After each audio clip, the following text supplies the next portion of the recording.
Well, good evening. I'm Jennifer Evans. I'm the president and CEO of the Chapman Cultural Center. I see many longtime supporters and friends of the Chapman Cultural Center, but I also see some newcomers. So if this is your first visit to the Chapman Cultural Center, welcome to downtown Spartanburg. We are celebrating our 10th anniversary. Can you believe that it's been 10 years since we opened this amazing place? So we are a co-location of 8 nonprofit organizations in visual and performing arts, science, and history, and we're open 7 days a week. We have a beautiful contemporary art museum, a history museum, a science center, a dance school, an art school, our local artists guild, which right now has our high school juried guild show for Youth Art Month, and if you have time to step over there, I hope you will. Just amazing young children's art in our community is reflected every month, but this month in particular with Youth Art Month. We have an amazing community theater and Little Theater. Our youth theater performs here. We have a tremendous ballet, so we have a vibrant cultural community, which many of you support. But if you've not been to Spartanburg, please come back. There is so much fun to be had here. But it's wonderful to be part of a community that values deeply education and the arts. And tonight we have a tremendous privilege to have a very high level of education in the arts that we don't have very often in Spartanburg. And it is thanks to the Johnston Collection that we have a very special guest. And I want to invite Carter Johnson to join me, and she is going to introduce the evening.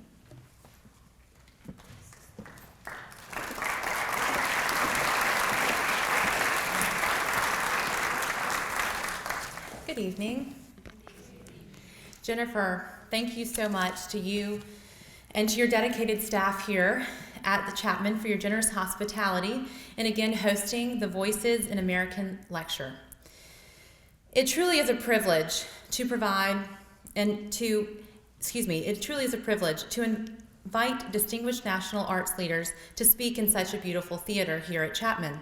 Before ascending to one of the most coveted curatorial jobs in New York and in the country, Sylvia Yount spent years living and working in the South.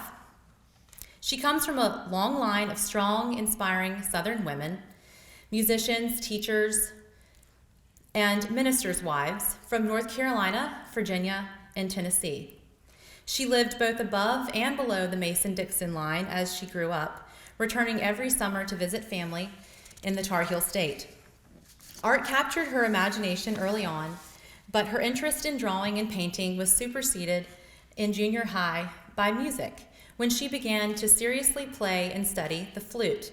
In fact, she played regularly during college years at New York University, and afterwards, when she was earning both her master's and doctorate in art history from the University of Pennsylvania. In a pattern that parallels her youth, Dr. Yount's professional path has taken her up and down the East Coast. She began her curatorial career at the Pennsylvania Academy of the Fine Arts in 1993, before becoming the Margaret and Terry Stent Curator of American Art and department head at the Hyde Museum of Art in Atlanta. The Johnston Collection first met Sylvia during her 7-year tenure as chief curator at the Virginia Museum of Fine Arts, where she had the opportunity to collaborate on various projects. Throughout her career, Yount has organized dozens of major exhibitions and published extensively on critical topics in American art. One constant in her scholarship has been a particular interest in seeing the art historical record of American women's achievements recorded and celebrated. In late 2014, the Metropolitan Museum of Art fairly plucked Sylvia out of Virginia, naming her the Lawrence A. Fleischman Curator in charge of the American wing at the Metropolitan Museum of Art. Her departure was met with much proverbial wailing and gnashing of teeth in Richmond, where her work at the VMFA had been described as encompassing, nuanced, and transformative. In her new post as department head of the Met's iconic American wing, she assumed responsibilities not only for its daily operations, but also for its curatorial vision and programming. As several national curatorial leaders said at the time of her appointment, Sylvia's wide-ranging perspective and deep understanding of American art, her respect for the path, and her ability to find the best course for innovation more than qualified her to lead such an important and iconic institution. Fortunately for us, Sylvia escaped the city in advance of the New York weather yesterday, so we are very honored by her presence with us this evening, and we are grateful. Grateful for her commitment to broadening our collective appreciation for regional art and for drawing attention to the vital contributions Southern women artists have made to the national narrative. Y'all, you're in for a treat. Tonight is going to be wonderful. Please join me in welcoming Dr. Sylvia Yount.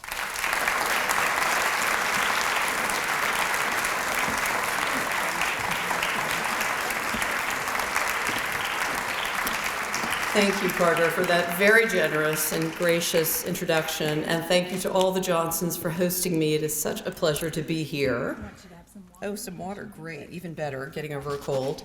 And I also want to thank the extraordinary staff of the Johnston Collection who've been so terrific to work with over the past few months and years. Sarah, Erin, and Lynn, of course. Thank you all. It's really a great pleasure and privilege to be with you here tonight. And in preparing for this talk, I was reminded, actually, Steve, I think we could have the first. Thank you.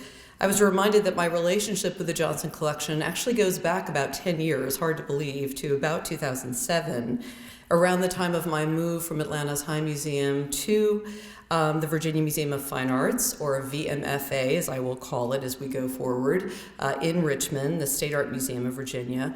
I reached out then to the Charleston-based art dealer and Spartanburg native, who I'm thrilled to see is with us tonight, Robert Hicklin, to inquire if he might know the whereabouts of a certain rather famous 19th century Southern painting, William D. Washington's The Burial of Latine.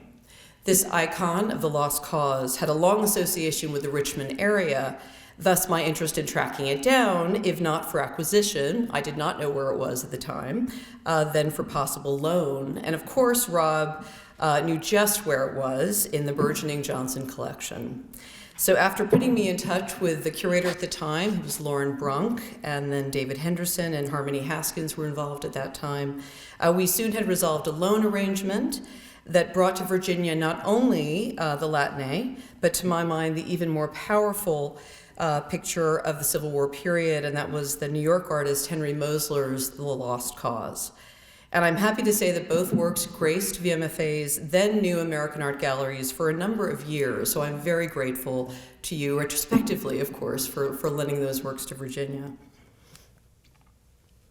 Now, some of you may know that the VMFA launched what many believe to have been the first substantive examination of the art of the American South with the exhibition and catalog Painting in the South, 1564 to 1980.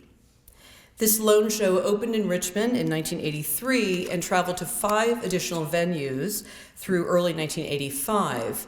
The only northeastern venue, the only northern stop on the tour, was the venerable National Academy of Design in New York City, where the exhibition was described by the New York Times as, quote, a remarkable survey, and I think a really revelatory exhibition for many people at that time. Yet despite this landmark effort, the VMFA did not have particular depth in its own collection of Southern art, something that I had anticipated as I was going there as the State Museum, as I had also anticipated about the High, actually, but I was proved wrong twice, in fact. And my tenure at both institutions included efforts to rectify that situation by strategically acquiring or borrowing on loan works of both nationally and little-known artists associated with the American South. I share this backstory with you as a way to emphasize how excited I was to discover the Johnston Collection over a decade ago, and how I continue to admire the scholarship that they're producing to further expand the American field. With 2 impressive survey exhibition catalogs in wide circulation, now comes a 3rd on women artists, very close to my heart, and I gather the 4th will be on African American artists, another topic of great interest. The title for my lecture tonight, A Region of Their Own, I'm sure all of you English majors in the audience picked it up immediately. It's inspired by an iconic feminist text by the early 20th century English writer Virginia Woolf. A Room of One's Own is an extended essay drawn from a series of lectures she delivered in 1928 at Newnham and Girton Colleges, women's schools affiliated with Cambridge University. And in this famous essay, Woolf argues for the need of women writers to claim within the male-dominated English literary tradition a literal and figurative space for themselves. As she wrote, and I quote, "A woman must have money and a room of her own, if she is to write fiction." Of course, Woolf was not the only writer to make this claim. Many American women, including those based in the South, advanced the same notion. And certainly strong literary traditions in the region made it possible for a number of late 19th and early 20th century Southern women writers to flourish on a national, even international stage, from Kate Chopin to Zora Neale Hurston to Harper Lee. In contrast, historical visual art traditions were less established in the South for a variety of reasons. For example, the lack of training opportunities, as well as a divisive sectional conflict and its lingering aftermath. Yet in 18th century Charleston, there were 2 so-called face painters who pioneered professional careers, among the first in the nation. For example, the likely French-born Henrietta Johnston, who specialized in pastel portraits of her friends and acquaintances, was active from around 1708 to her death some 20 years later. And she is regarded as both the earliest documented woman artist and the first known pastelist, the first woman working in pastel, first artist of any kind working in pastel in the English colonies. She was based in Charleston and married to an Anglican minister, and she is believed to have made just 1 trip to New York toward the end of her life, where she produced 4 portraits before returning to the South. Mary Roberts, the first miniature painter in America, began to advertise her services, face painting well performed, after the 1739 death of her husband, Bishop Roberts, an artist, engraver, printer, who produced the earliest view of Charleston, which was actually his only known work. She is thought to have been active in the city till around 1761. And here are her portraits of the Anglo-American Middleton cousins from the Met's collection, and an unknown sitter in private hands there at the right. The connection of Johnston's and Roberts' artistic practice to financial need distinguishes them from the countless women, amateurs, who dabbled in art, which, along with music and needlework, was seen as appropriate domestic skill for a young woman of a certain class in 18th and 19th century America. Those who pursued more professional outlets, for example, the sisters Sarah Miriam, Anna Claypool, and Margaretta Angelica Peale, tended to come from artistic families. The daughters of the painter James Peale and nieces of Charles Wilson Peale, originally of Baltimore, all 3 women received training at home and went on to have fairly successful careers painting miniatures, still lifes, and portraits, especially in the Baltimore and Philadelphia area, including those of a number of Southern sitters, as it happens.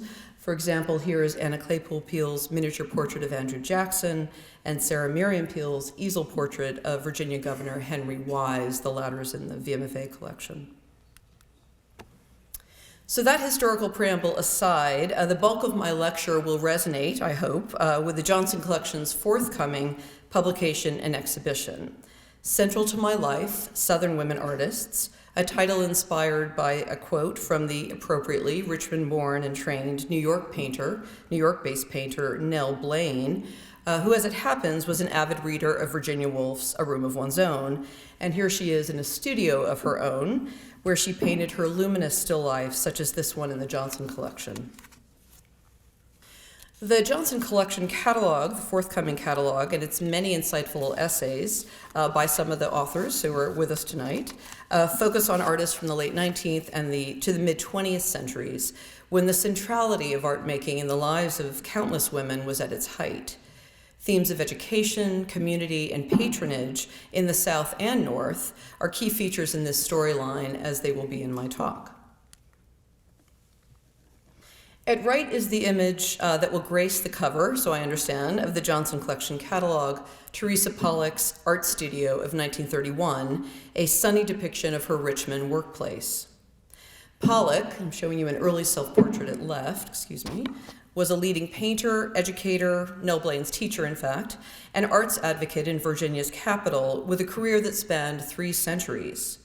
She's credited with establishing the first serious art department in the city at institutions that would eventually become the Virginia Commonwealth University, VCU, today home to one of the leading studio programs in the country, I think at last count, right up there with Yale's department, is certainly in the sculpture department.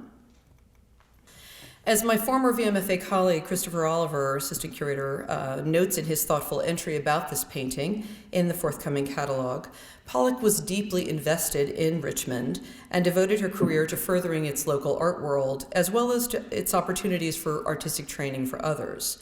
And her 20th century career also underlines how many more opportunities existed for women in the South as art student, teacher, and working professional when compared to their precursors a century earlier.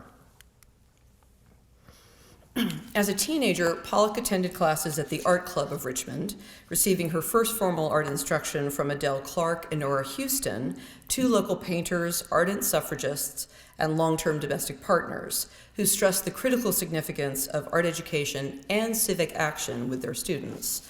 As Evie Torono of Randolph-Macon College details in her catalog essay, there was a surprisingly strong connection between art and politics among Southern women. Many were likely exposed to progressive thinking during their art studies in New York, especially in the urban and coastal studios of William Merritt Chase and Robert Henry, both major advocates of women's education and their civil rights. Adele Clarke, whose cherry tree is at left, was a one-time student of Chase's, and you can see in this work, I think, how she explored her own version of his impressionist style in her many outdoor scenes of Richmond. I'm also showing you a work by Theresa Pollux titled My Studio Window Street Corner with Magnolia Tree, both in VMFA's collection. As Dr. Torono relates, both Clarke and Houston, who are pictured at left around 1936, had their first art lessons at the Art Club of Richmond with Harriet Montague, a formidable woman, I gather, who had lived in the Wyoming Territory, where suffrage was legal since 1869, and likely encouraged the social activism of the 2 younger women. It was also Montague who made it possible for Clarke and Houston to train with Chase and Henry at the New York School of Art, nicknamed the Chase School, from around 1905 to 1906, and among their classmates at the time were the likes of George Bellows, Edward Hopper, and Rockwell Kent. So a very interesting time to be at that school. Clarke and Houston followed their time in New York with 2 years of study in Paris, before returning to Jim Crow, Virginia, where they spent the rest of their lives agitating for white and black women's rights and furthering the goals of Richmond's art organizations. And at right, I'm showing you a scene of a protest from around early 1918 or 19, at the Capitol Square. And in the 1930s, just getting back to Clarke a bit, her work took on a national dimension when she served as the state director for the federally sponsored Works Progress Administration arts projects. She was also instrumental in establishing the Virginia State Art Commission and was an active leader in the Richmond Academy of the Arts, the forerunner of the Virginia Museum of Fine Arts. So artists who weren't just focused on working in their own studio, but very much working in the community and creating more of a culture in that community. Other women active in Richmond's art world during the 1920s and 30s included Sarah D. November and Elizabeth Nottingham. November chaired the Richmond Academy of Arts Committee of Fine Arts and originated the idea of the traveling exhibition vehicle known as the Artmobile, both of which shaped the founding and practice of VMFA. And pictured here in the photo, November is to the left, holding her self-portrait, and at right is actually Adele Clarke. Born and trained in New York, Sarah D. November began her career producing commercial illustrations for various retail stores. After her move to Richmond in the mid-1920s, she spent more time on her painting and studied privately with Theresa Pollux and actively submitted her work to local art exhibitions as well as national exhibitions. For example, this painting, Daily Devotions, was a prize-winning painting at the Corcoran Galleries. Wonderful, isn't it? The Corcoran's annual exhibition. And it was a painting I was able to acquire for VMFA's collection directly from the artist's son a few years ago. November was also a very progressive educator who in 1934 established and taught free art classes for African Americans at Richmond's Phyllis Wheatley YWCA. While the New Yorker November was a bit of an anomaly in Richmond's art world, having taken classes at the Art Students League before heading south, where she married, many other Southern-born women traveled north to study. And as Martha Severance points out in her fantastic lead sweeping essay for the Johnston Collection Catalog, the League was a popular destination for a number of Southerners, as it was viewed as more progressive and open to women students as compared to its more established partner in the city, the National Academy of Design, from which its founders had broken away in the 1870s, really trying to create a more European-like atmosphere, kind of an atelier atmosphere. For example, Elizabeth Nottingham, who was born in Salisbury, North Carolina, and raised in Culpeper, Virginia, sought training at the League after graduating in 1928 from Randolph-Macon Women's College, and her graphite self-portrait is left. The work she produced in New York under the tutelage of urban realists Kenneth Hayes Miller and John Sloan, such as this scene of Washington Square Park, reveal her talent for narrative detail and composition, as does this watercolor of Harlem, a nightclub in Harlem, and this print of a subway scene. After a year of study in Paris, Nottingham returned to Virginia in 1931 and joined with Theresa Pollux and other artists affiliated with the Richmond Professional Institute, now Virginia Commonwealth University, on the WPA Federal Arts Project, where she assisted Adele Clarke. So they also got a lot of great administrative experience, obviously, at this time. And then in 1941, Nottingham married the artist Horace Day, whom she had met actually at the Art Students League, and they moved to Stanton, Virginia, where they shared a teaching position, which interestingly had first been offered to Nottingham alone at Mary Baldwin College. And Nottingham and Day continued to teach, paint, and exhibit together throughout their careers. Here are two Asian-inspired watercolors by both of them from VMFA's collection, painted side by side at Botany Bay on Edisto Island, here in South Carolina in 1955. Sally Lee Blount Mayhood, the most successful painter in one of Virginia's acclaimed female artistic dynasties, also studied with Kenneth Hayes Miller at the Art Students League in New York in the 1930s. She's best known for her portraits of Lynchburg gentry, but her landscape studies reveal a more fluid, almost more modern painting style and creative energy. And this fresh tonal view of the Blue Ridge Mountains, likely produced near Lynchburg, suggests her teacher Miller's distinctive matte surfaces and uses of a palette knife. It also reveals Mayhood's sense of color as an abstract structural form, as a building block in her paintings, undoubtedly gained from a close study of Paul Cézanne, the so-called father of modern art, who was so influential to a generation of American artists as well. Turning from Virginia, Southern women who ventured to New York decades earlier, specifically in the 1890s, included the Alabamians, Clara Weaver Parish, and Anne Goldthwait, both represented by works in the Johnston collection. Parish, I'm showing you a photo of her as well as a portrait of her friend Goldthwait, and the Flower Garden oil from the Johnston collection. She studied at the League with William Merritt Chase and others before seeking employment with Tiffany Studios, where she executed designs for stained glass windows and mosaic murals. And I think you can see her sense of fine color in this lovely garden study here. Goldthwait, 8 years Parish's junior, arrived in New York in 1898 and enrolled at the National Academy of Design, the establishment art school, before heading to Paris for further study.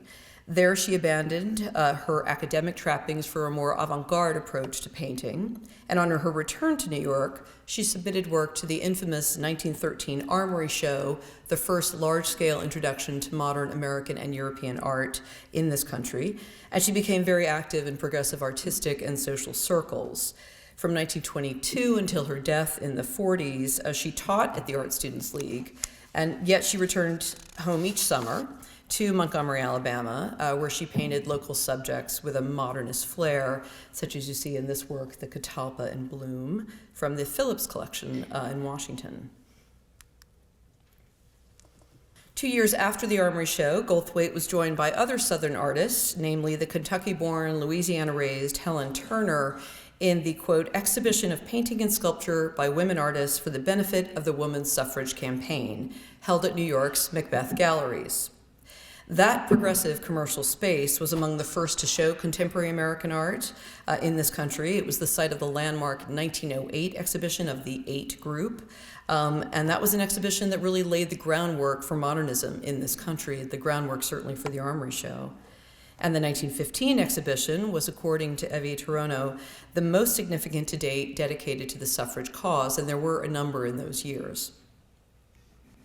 Turner, whose Song of Summer of circa 1915, at lower left, which is in the Johnston collection, did not arrive at the Art Students League until the age of 37, having spent 2 years teaching in Texas in order to raise the money to relocate to New York. And 37, it turns out, was past the age requirement for the school, but Turner was accepted to study there due to her talents. She also studied at the Cooper Union and Columbia University with such influential teachers as William Merritt Chase and Arthur Wesley Dow, and her strongest work reveals that impressionist brushwork and compositional tenet, they're tenets of both men. She also produced exquisite miniatures, such as this example, which was actually purchased by the Metropolitan in 1914, so she certainly had a national profile at that time. Turner supported herself by teaching, as many women artists did, as many artists did, certainly. She taught art and design classes at local YWCAs in New York, and then she returned to and resettled in New Orleans in 1926.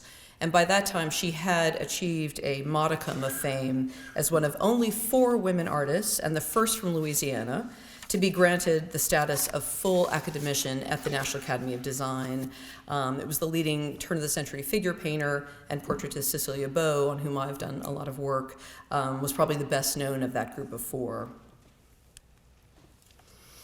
It's interesting that New York's Art Students League drew so many Southern women seeking formal training at the turn of the 20th century, but it wasn't the only destination. As a former Philadelphian, I have to tell you a little bit of the Philadelphia story now. Philadelphia's Pennsylvania Academy of the Fine Arts, the country's first art school and museum, founded in 1805, had been considered the most progressive art school in the country from the time of Thomas Aiken's 1882 appointment as director and his initiation of a very rigorous curriculum that included the central use of nude models.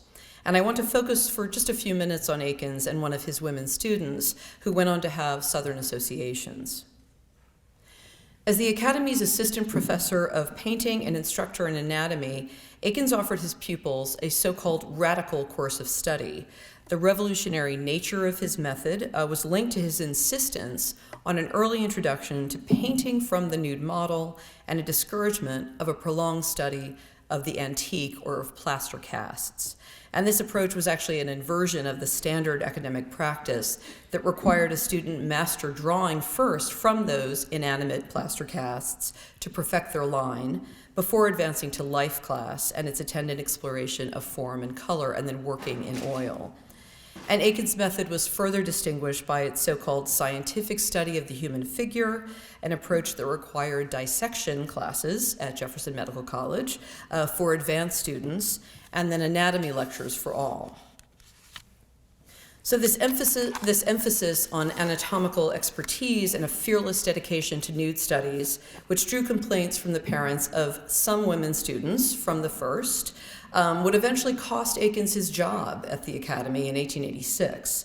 And the artist Swimming, from now in the collection of the Amon Carter Museum, and one of its many preparatory photographs, can be viewed as both a manifesto for his artistic practice as well as a partial source of his troubles, as you might guess. Now, many students, while respecting Aiken's realist aesthetic, found his scientific approach a bit too rigid and sought a more diversified form of instruction. For example, Cecilia Beaux, who studied briefly under Aikens at the Academy, later expressed her appreciation for his talent as an anatomist, but found that he, quote, closed his eyes to all other pleasures of vision and equally veritable truths. Mary Cassatt, a contemporary of Aikens in their student days at the Academy, similarly deemed him a, quote, draftsman, but only as an architect is, and without a sense of art, a sentiment shared by a number of critics of his work actually at that time. And I'm showing you Cassatt's self-portrait at right from the left, from the Met's collection, and Cecilia Beau's at right from the National Academy of Design. Yet Aikens did inspire a number of devoted followers, both men and women, the latter whose opportunities to study the human figure, the nude figure in the 1880s, were more limited outside of Philadelphia and the Pennsylvania Academy. For example, here is a painting of the Women's Life class by Alice Barber, later Alice Barber Stevens, that was selected to accompany an influential article in Scribner's Monthly on the art schools of Philadelphia. Aiken's student and his future wife, Susan McDowell, appears at left, working intently at her easel. And as an aside, in later years, the Academy student Sarah Blakesley, who's represented by work in the Johnston collection, also married one of her Academy instructors, the North Carolinian Frances Spate. And there's a beautiful painting by Spate hanging in the Johnston Gallery downtown right now, in a show Erin has organized. And unlike Susan Aikens, actually Blakesley continued to paint and show her work both in Pennsylvania and after the couple moved to Greenville, North Carolina. Amelia Van Buren was another of Aiken's talented students who embraced the unyielding teaching methods that caused his fractious relationship with the Academy Board and ultimately led to his ouster. And here are two evocative images of Van Buren by Aikens, a photograph from around 1884 when she was his student, a time when he and his pupils began to seriously experiment with the photography medium, newly popular medium. And at right is his oil portrait of Amelia Van Buren from around 5 years later. It's now in the collection of Washington's Phillips collection. Aiken's particular offense in 1886 was said to be his removal of a loincloth from a male model in a mixed class of women and men students, women and men, in an anatomy class, actually, while he was lecturing on Anatomy Point. However, as Aiken scholar Kathleen Foster has argued, that was likely just the last straw for the school's board, as complaints of Aiken's passionate defense of his use of the nude model in his teaching had dogged him for years. And in examining the complex circumstances of his dismissal, it's clear that there was a confluence of reasons from his professional practices to board and faculty politics. What's interesting is that Van Buren became implicated in the rumors and charges that swirled around Aiken's so-called impropriety, and that, to me, adds a greater dimension to his striking portrayal of her that now resides in Washington. Soon after an episode in which Aikens apparently undressed before Van Buren to demonstrate an anatomical point, she was taken ill with what was diagnosed at the time as a nerve disorder. And this was in the spring of 1885, and she spent her summer convalescing on the New Jersey shore. Now, 1 year later, interestingly, she wrote to Susan Aikens thanking her for, quote, the kindness and interest you and Mr. Aikens showed me when I was in Philadelphia. It was of the greatest benefit to me, and I shall always be grateful for it. So Van Buren, who actually maintained contact with the Aikenses, even staying at their home many years later when she was visiting Philadelphia, which is actually where this portrait was painted, that seems to confirm that she did not view those Academy incidents, and apparently there were others, as embarrassing or harmful, as Aikens also claimed to the board. And yet their sequence does raise questions, of course, about Van Buren herself, like Susan Aikens, a talented woman with figure painting ambitions who turned from the brush to the camera around the time of her tribute on canvas from her former teacher. Van Buren once declared she wanted to produce portraits that stood with, quote, sergeants and Watts and the other old masters. In one of many letters to the Academy's chairman defending his use of the nude model, Akins linked, quote, the decided advance of women's art education and the appeal of figure painting. Emphasizing his unconventional teaching practices, he asserted, and these are Akins' words, "I do not believe that great painting or sculpture or surgery will ever be done by women, yet good enough work is continually done by them to be well worth their doing. And as the population increases and marriages are later and fewer, and the risks of losing fortunes greater, so increases the number of women who are or may be compelled at some time to support themselves. And figure painting is not now so dishonorable to them." So, while Akins, a man of his time in many ways, of course, argued for the privileges of the figure painter not allowed to the rabble, that is, the opportunity to work from a nude model, he conceded that any woman with such aspirations would never be able to, quote, live at all times the conventional life. And there's no question that this was true for the few American women who pursued professional careers as painters in the late 19th century, be it Mary Cassatt or Cecilia Beaux, neither of whom married, or for that matter, Helen Turner or Adele Clarke, in addition to a number of Akins students, including Amelia Van Buren. So a little bit about Van Buren. She was a distant relative of the 8th President of the United States, Martin Van Buren. She was born in Detroit, Michigan, around 1856. Having already exhibited her paintings in her native city, she came to Philadelphia in 1884 to attend the Pennsylvania Academy as an advanced student, much like her peer Cecilia Beaux, and as we saw with Helen Turner at the Art Students League. Van Buren left the school in the summer of 1885, as I mentioned, due to poor health. In her letter to Susan Akins, Van Buren described her trouble as being in my head, exhausted by worry or something, which sounds to me like a classic late 19th century diagnosis of neurasthenia, for which the so-called rest cure of intellectual and physical inactivity was prescribed for middle and upper class women. For men, they went out to the Dakotas and had their Teddy Roosevelt experience, but for women, you had to stay in your room and be quiet. This was undoubtedly linked to their increased engagement with civic life and the subsequent realignment of Victorian gender roles. So when Van Buren returned to Philadelphia, she may have continued her studies with Akins at that city's Art Students League, where he taught following his dismissal from the academy, but her activities were clearly reduced due to her ill health. Given her early ambitions, it's actually poignant that no paintings by Van Buren are known to exist today. However, the talent that Akins recognized in her found an outlet in pictorial photography, an approach to the reproductive medium that used manipulation to achieve painterly effects. And as many of its practitioners had begun as painters, it's unsurprising that they argued for pictorial photography's status as a fine art, given the expressive intent of the photographer and its effect on the viewer's imagination. Pictorialism, an international movement that dominated photography circles from roughly the 1880s through the World War I years, is most associated with the American photographer, tastemaker, and future husband of Georgia O'Keeffe, Alfred Stieglitz. A number of American women also gravitated to the effort, including Akins' students at the Pennsylvania Academy, such as Van Buren and her classmate Eva Watson, who became a very important figure in the founding of so-called camera clubs, as well as Stieglitz's photosecession group, and I'm showing you a work by Watson at right. Both women met Stieglitz when he co-organized the first photographic salon to be held at an American museum, the Pennsylvania Academy, in 1898.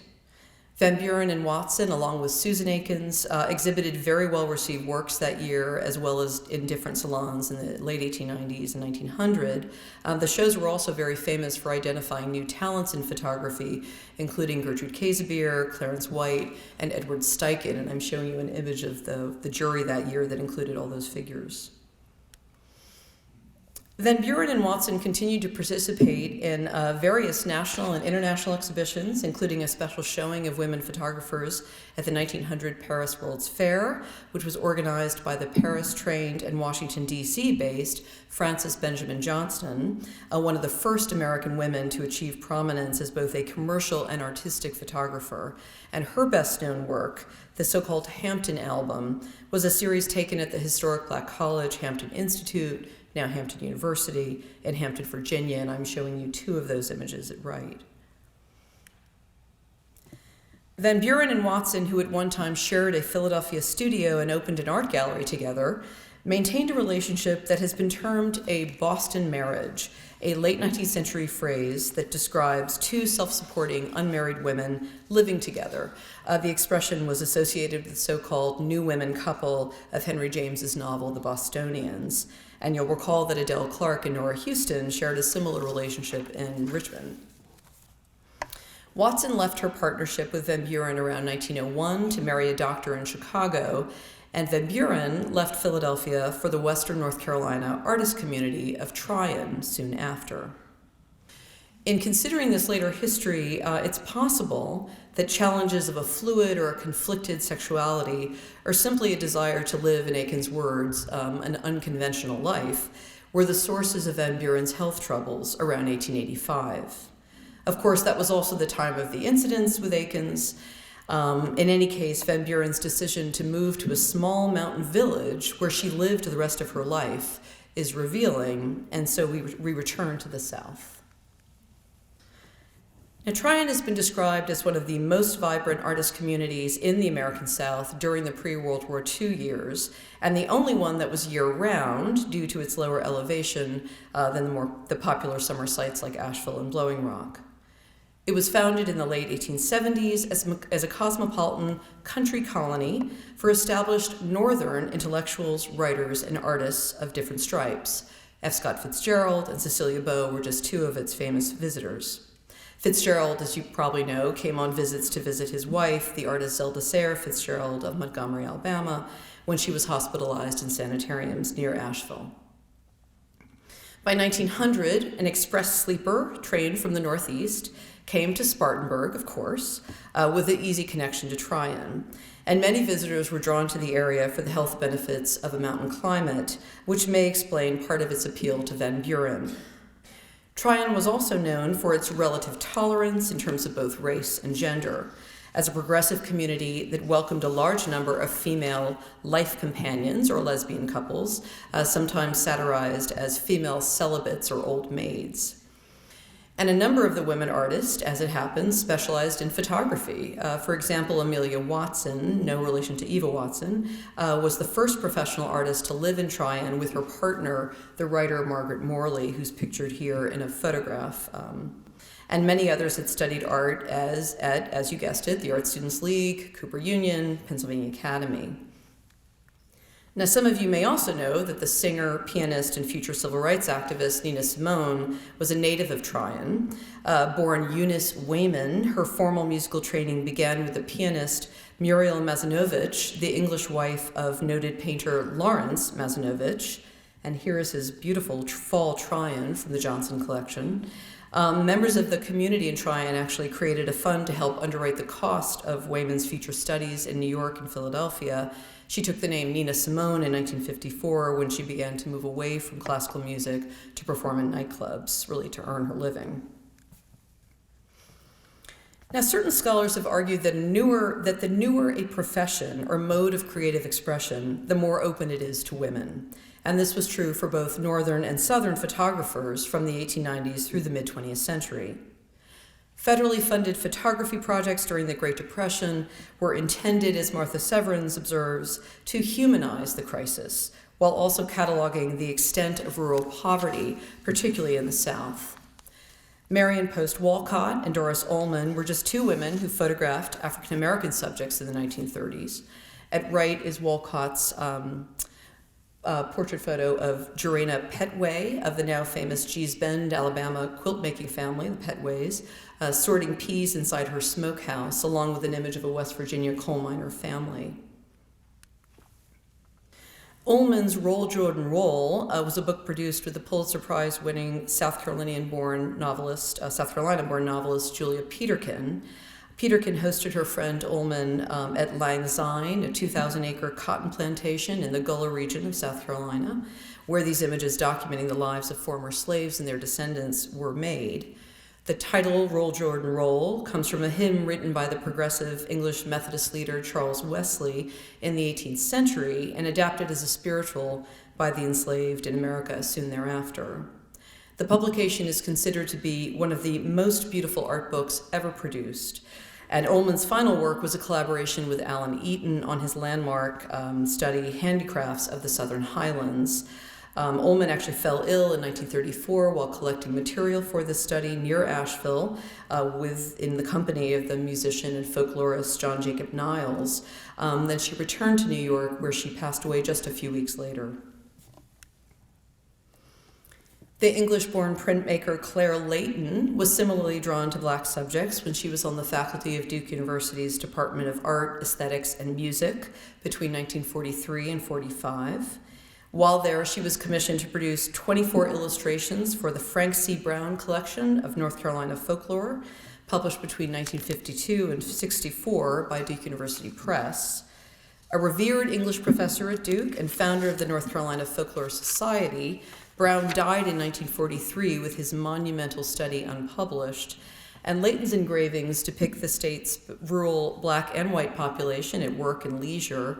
The artist visited various locales in her quest for these emotionally resonant subject matter, making preliminary sketches. And as she wrote about this scene, the baptizing, which moved her greatly, this is Leighton's words. Standing on the bank in the sweating heat of an August midday Sunday, I managed to scrawl a few lines with my lipstick on the back of an old scrap of paper in my handbag, but these were enough to carry me through the many weeks and months before the print was engraved. So ever resourceful women using her lipstick to capture that moment. I love that.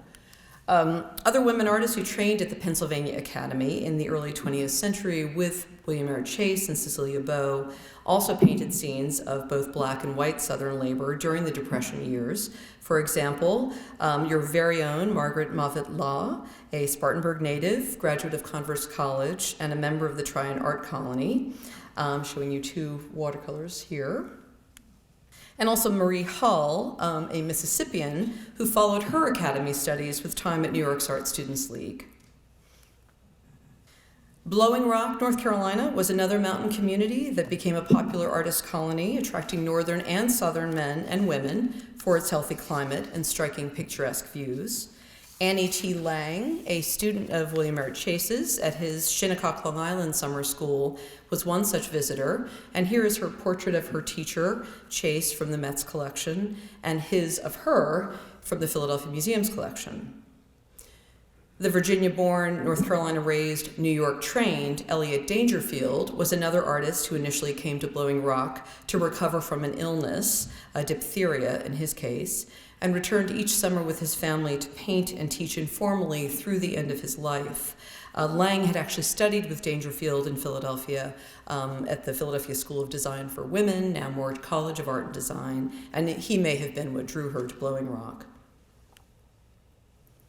Sculptors with Southern ties were fewer in number than painters, photographers, and printmakers, and actually there are just 5 examples in the Johnston collection of sculpture, including the internationally known Anna Hyde Huntington. Celebrated for her public monuments and animal sculpture, she was born in Cambridge, Massachusetts, where her father was a professor of paleontology and zoology at Harvard, a family tie that likely explains her lifelong interest in animals and animal anatomy.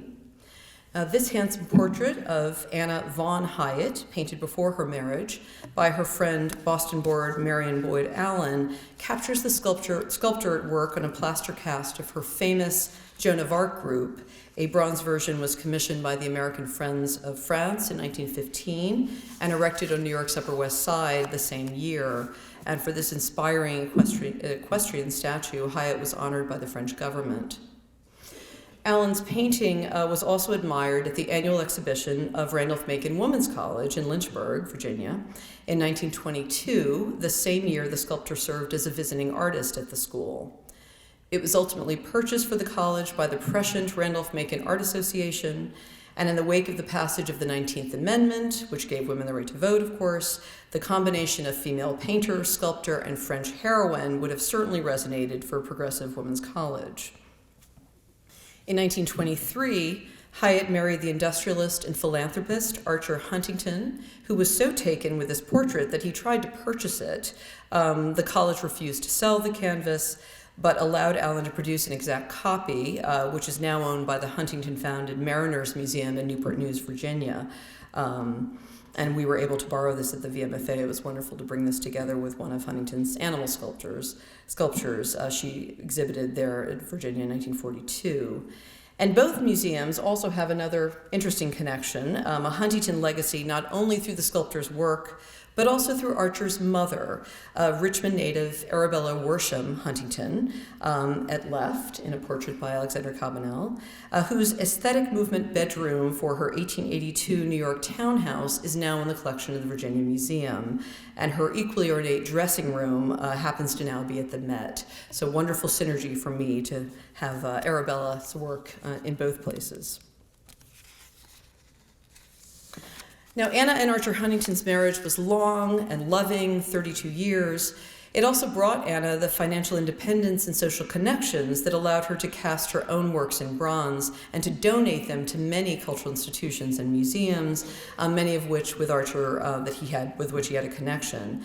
These included in New York, the American Academy of Arts and Letters, the American Numismatic Society, and the Hispanic Society, for which Archer had designed an impressive campus in Upper Manhattan at Audubon Terrace.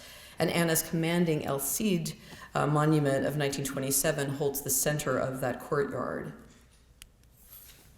That same year, Anna was diagnosed with tuberculosis, leading her and Archer to head south in search of milder weather, as we've seen was the case with many Northerners who migrated south, at least on a seasonal basis. The Huntingtons ended up purchasing, as you probably well know, in 1930, a former rice plantation near Pawleys Island, Murrell's Inlet for this South Carolinian crowd, where they developed the magical brick green gardens as a showcase for Anna's sculpture, as well as that for many of her contemporaries. And as such, it became this country's first public sculpture garden with the largest collection in the world of American figurative sculpture, more than 1,400 works by, I think, roughly 350 artists. And today, of course, it's also a nature reserve, historical preserve with a small zoo and exhibition center. Another sculptor represented in the Johnston collection, whose southern roots and lifelong challenges conversely prevented her from achieving the fame of Anna Hyatt Huntington, is Augusta Savage. While still not a household name, Savage is increasingly recognized by scholars for the critical role she played as an artist, educator, and activist in the Harlem Renaissance, the flourishing cultural movement of the 1920s and 30s, and for these reasons, she really deserves to be better known, so I'd like to share a few details of her life with you. Savage was born Augusta Fells in Green Cove Springs, Florida, the seventh of 14 children to formerly enslaved parents. Her father was a conservative Methodist minister who made his living painting houses and found his daughter's early interest in sculpting objects out of clay mud pies to be idolatrous. Although she aspired to be an obstetrical nurse, she ended up marrying at the age of 15, becoming a mother, and soon thereafter a widow. She then married a carpenter, James Savage, and left him in 1921 to move to New York to study at the Cooper Union.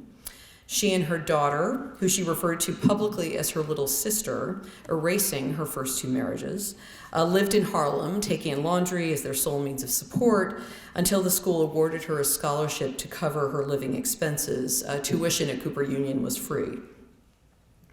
Savage soon turned to art making from poetry, for which she had an early talent, which had brought her into the august circle of writers associated with the Harlem Renaissance, such as Gwendolyn Bennett, County Cullen, and Langston Hughes. One early sculptural commission came from the 135th Street branch of the New York Public Library to produce a portrait bust of the acclaimed African-American thinker W.E.B. Du Bois, followed by another of the activist Marcus Garvey. Seeking more training, Savage was accepted into a private art school in France, but her offer of admission was rescinded when the American Selection Committee discovered she was Black. This became a national cause célèbre that made its way to the desk of President Harding, but the decision was not overturned. She soon married again to Robert Lincoln Poston, the secretary of Garvey's Universal Negro Improvement Association, as well as a journalist and a poet. He died of pneumonia within a year of their wedding while returning from Liberia, where he was organizing the mass migration of American blacks. She later gave birth to their child, another daughter, who died 10 days later. So yes, Savage's string of personal tragedies, though, did not prevent her from persevering with her art. After again being unable to raise the funds to cover her living expenses for a year of study abroad, this time in Rome, a patron who had been introduced to her by Du Bois had agreed to pay her tuition at the Royal Academy there.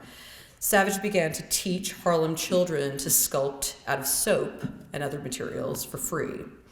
She also continued to support her extended family, whose Florida home had been destroyed by a hurricane. 7 of them, including her paralyzed father, soon moved into her small apartment, the father who didn't want her to be a sculptor, remember. So that site also became the gathering spot for Harlem Renaissance artists and writers like Zora Neale Hurston, a fellow Floridian, of course, with whom Savage and Langston Hughes began the literary journal Fire. In the summer of 1929, Savage finally made her way to Paris, having received a Julius Rosenwald Fellowship, a program that had been initiated by the co-owner of Sears Roebuck in support of Southern, largely African-American artists and intellectuals. The fellowship was likely won on the strength of Savage's most popular sculpture, a 9-inch figure of a young Harlem resident, possibly her nephew, which she titled Gamin, from the French term gamin for street urchin. Unable to afford casting, Savage painted the plaster to simulate a bronze surface. The 2 years Savage spent in Paris were clearly, or undoubtedly, her happiest. Welcomed by the Black expatriate community, she was freed from domestic duties, had better materials, and more models. And this led her to produce approximately 20 works in wood, marble, clay, and bronze, mostly figures of Black women in what she identified as a realist versus a modernist or an African primitive style, the latter which had been embraced by many Black painters at the time associated with the Harlem Renaissance. For example, the Boston-born, Paris-trained Lois Maillet Jones. Here is her Africa of 1935 from the Johnson collection. Savage exhibited her work at the famed Grand Palais in Paris, yet little of it survives today, and much of it may have been destroyed by the artist herself in later life, it seems. Period photographs, though, like the one at lower left, do document a few of these French pieces and give us a sense of what she was producing there. Savage returned to teaching in New York in 1931, where she established the Savage Studio of Arts and Crafts. 2 years later, she became the first African American to be elected to membership in the National Association of Women Artists, which was founded in 1889 as the oldest professional women's fine arts organization in the U.S. The association, to which Anna Hyatt Huntington also belonged, had a number of members from the South. For example, Margaret Law, Clara Weaver Parish, Helen Turner, and Anne Goldthwait, who were frequent exhibitors in their annuals. This was a wonderful exhibition venue for many of these artists. Like many of her white Southern counterparts and contemporaries, Savage devoted herself to teaching during the Great Depression and was instrumental in assisting the development of soon-to-be major Black artists such as Jacob Lawrence, Gwendolyn Knight, and Norman Lewis, among others. She also helped found the Harlem Artists Guild, which led to the director's position at the Works Progress Administration's Harlem Community Arts Center, and I'm showing you a photograph from there. Jacob Lawrence is actually the young man at right in the white sweater. And you'll remember, like Adele Clarke in Richmond, Savage was one of the few women to attain this kind of administrative position under the WPA. In this capacity, she received what would be her last major commission, a sculpture for the 1939 New York World's Fair, symbolizing the musical contributions of African Americans.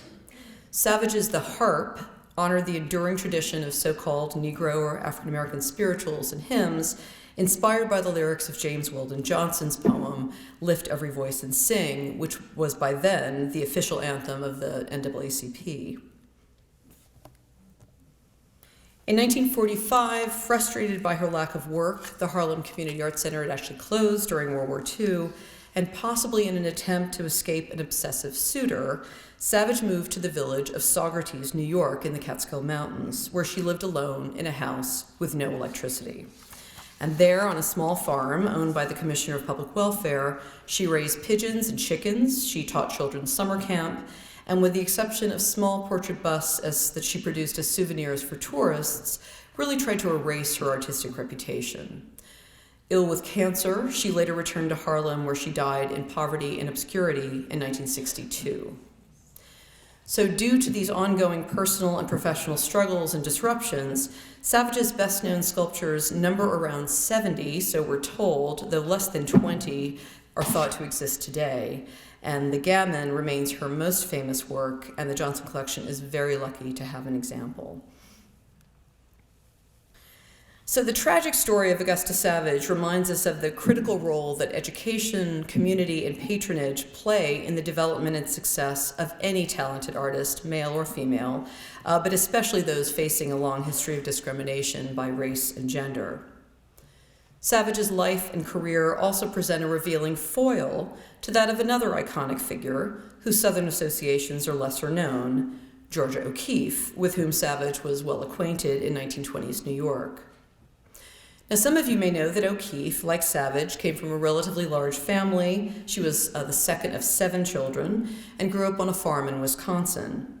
But did you also know that in her youth, she spent time in Virginia, attending boarding school at Chatham Hall, and a few years later, taking and teaching summer art classes at the University of Virginia. Her recently divorced mother actually ran a boarding house in Charlottesville, not too far from the campus at that time, something I actually didn't know until I literally walked into this marker one day when I was in Charlottesville. Like many other Southern women we've discussed, O'Keeffe went on to study at the Art Students League under William Merritt Chase, where she developed a skill for realist and impressionist painting. And here is a 1907 portrait of O'Keeffe by her classmate Eugene Spiker, and a rare monotype self-portrait produced by O'Keeffe in Chase's class. Introduction to the more avant-garde ideas of Arthur Wesley Dow significantly during those summers at UVA offered O'Keeffe an alternative to realism. She experimented for 2 years while teaching art class at Columbia College in South Carolina, as well as in West Texas. And in 1915, she began a series of very personal, abstract charcoal drawings of organic forms, expressive works that represented a radical break from her academic training. And the Southern narrative continues here as well. It turns out that O'Keeffe mailed some of these distinctive drawings to her friend Anita Politzer, a Charleston-born artist and activist living in New York.